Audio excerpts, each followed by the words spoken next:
बिस्मिल्लाहिर्रहमानिर्रहीम। अस्सलाम वालेकुम डियर टीचर्स, रेस्पेक्टेड टीचर्स। आज मुझे आप लोगों से गुफ्तगू का मौका मिला है और मौजू बहुत दिलचस्प है कि टीचर्स के फ़राइज़ क्या हैं, ज़िम्मेदारी क्या है। सबसे पहले तो ये समझ लीजिए कि ये टीचिंग जो प्रोफेशन है ये बहुत रिस्पेक्टेबल प्रोफेशन है। मेरे आका हज़रत मोहम्मद मुस्तफ़ा सल्लल्लाहु अलैहि वसल्लम आखिरी नबी हैं। आपसे उसने फरमाया कि मैं मौल्लिम बनाकर भेजा गया हूँ, मैं टीचर बनाकर भेजा गया हूँ। मैं लोगों को ज़िंदगी के राज बताने के लिए, लोगों को रब से मिलवाने के लिए, लोगों के अंदर जो खाबिदा सलाहियतें हैं उनको उजागर करने के लिए आया हूँ। मैं लोगों को दुनिया और आखिरत की कामयाबी का गुर सिखाने के लिए आया हूँ। तो आप सल्लल्लाहु अलैहि वसल्लम की बेसत का मकसद यही था कि आप लोगों को टीच करने के लिए आए थे, टीचर बनकर आए थे, मौल्लिम बनकर आए थे। तो मैं एक किताब पढ़ रहा था जिसमें लिखा था कि इंसान के 3 बाप होते हैं। पहला बाप होता है जो उसकी विलादत का मूजिब बनता है, जो उसका हकीकी बाप होता है। दूसरा वो बाप होता है जो अपनी बेटी उसकी ज़ौजियत में दे दे, उसको बीवी के तौर पर दे दे, अपना दामाद बना ले। दूसरा बाप इंसान का वो होता है। और तीसरा बाप इंसान का वो होता है जो उसको इल्म सिखाए, उसको पढ़ाए, उसको ज़िंदगी के राज सिखाए, उसको कामयाबी और नाकामी के बारे में बताए, उसके अंदर के इंसान को बेदार करे, उसकी खाबिदा सलाहियतों को उजागर करे, जो उसके शऊर की बुलंदी उसको दिखाए, सिखाए और कायनात के जो असरार रमूज़ हैं वो उसको उसके बारे में बताए, उसको ज़िंदगी का मकसद दे दे। ये उसका तीसरा उस्ताद है। मैंने आगे पढ़ा कि वो जो 3 उस्ताद हैं, 3 बाप हैं, उनमें सबसे बड़ा बाप जो होता है, अज़मत के दर्जे पे मुअज़्ज़ज़ बाप जो होता है, वो होता है जो उसको इल्म सिखाता है, जो उसको तरबियत देता है, जो उसको ज़िंदगी के राज बताता है, जो उसको कामयाबी के राज बताता है, जो उसको ज़िंदगी का मकसद दे देता है। वो उसका कीमती बाप होता है, बेहतरीन बाप होता है, टॉप प्रायोरिटी पे उसका बाप होता है। वो उसका वही बाप होता है जो उसको इल्म सिखाता है, जो उसको पस्ती से बुलंदी तक पहुंचा देता है, जो उसको अंधेरे से रोशनी की तरफ ले आता है। तो आपको ये बात पहले तौर पर ये समझ लेनी चाहिए कि आप जिस पेशे से, जिस प्रोफेशन से मुंसलिक हैं, वो कोई आम प्रोफेशन नहीं है, वो बहुत ख़ास प्रोफेशन है, वेरी स्पेशल प्रोफेशन, बहुत इंपॉर्टेंट प्रोफेशन। तो आप यहाँ टीचर्स बैठे हुए हैं, तो मैं आज आपको बताना चाहूँगा कि आप में वो 5 खूबियाँ कौन सी होनी चाहिए कि जिसकी वजह से बच्चे बुलंदी को छुएं, जिससे बच्चे इल्म की महराज को पालें, जिससे बच्चे कायनात के असरार रमूज़ को पालें। तो उन पहले 5 मकासद में से आपके जो ज़िम्मे आते हैं, आपके ज़िम्मे वाजिब हैं, जो आपकी ज़िम्मेदारी में आते हैं, पहली चीज़ ये है कि आपने बच्चों को उनकी ज़िंदगी का मकसद देना है। आपने बच्चों की चाल ढाल, किरदार पर नज़र रखनी है, उनकी आदात, उनकी दिलचस्पियाँ, उनकी खूबियाँ, खामियाँ, उनकी इंटरेस्ट को देखना है और आपने बच्चे को ज़िंदगी का मकसद दे देना है। जिस टीचर ने बच्चे को ज़िंदगी का मकसद दे दिया वो बेस्ट टीचर है, वो बेहतरीन टीचर है। उसने वो सबसे बेहतरीन क्वालिटी बच्चे को दे दी जो उसके अंदर होनी चाहिए कि आपने बच्चे को ज़िंदगी का मकसद देना है। दूसरी खूबी जो आपने बच्चे के अंदर पैदा करनी है वो उसके अंदर खुद एतमादी हो।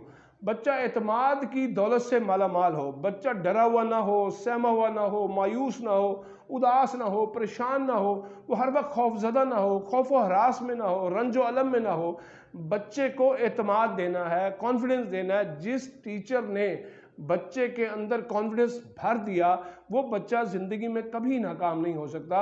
वो हर मामले में आगे बढ़कर मुकाबला करने की कोशिश करेगा, वो दूसरों से आगे बढ़ने की कोशिश करेगा, वो जीतने की कोशिश करेगा, वो तालीम के मैदान में, खेल के मैदान में, गैर निसाबी सरगर्मियों के मैदान में बेहतरीन बच्चा बनने की कोशिश करेगा, वो टॉप का बच्चा बनने की कोशिश करेगा, वो अपने मकासद की तकमील के लिए आखिरी वक्त तक लड़ने की कोशिश करेगा अगर उसमें खुद एतमादी हुई, कॉन्फिडेंस हुआ। अगर उसमें कॉन्फिडेंस नहीं होगा तो वो पीछे रहेगा, वो नाकाम रहेगा, वो डरा रहेगा, खौफजदा रहेगा, सहमा हुआ रहेगा। तीसरी चीज़ यह है कि हर बच्चे के अंदर खूबियाँ होती हैं, सलाहियतें होती हैं। गैर निसाबी सरगर्मियों में भी वो आगे बढ़ना चाहता है, खेल के मैदान में भी वो आगे बढ़ना चाहता है, वो तालीम के मैदान में भी चोटी को पाना चाहता है। तो आपने उसके अंदर जो पोशीदा सलाहियतें हैं, जो ख्वाबीदा सलाहियतें हैं, जो सोई हुई हैं, आपने उनको बेदार करना है, उनको जगाना है, उनको पॉलिश करना है, उनको ग्रूम करना है, उनमें निखार पैदा करना है।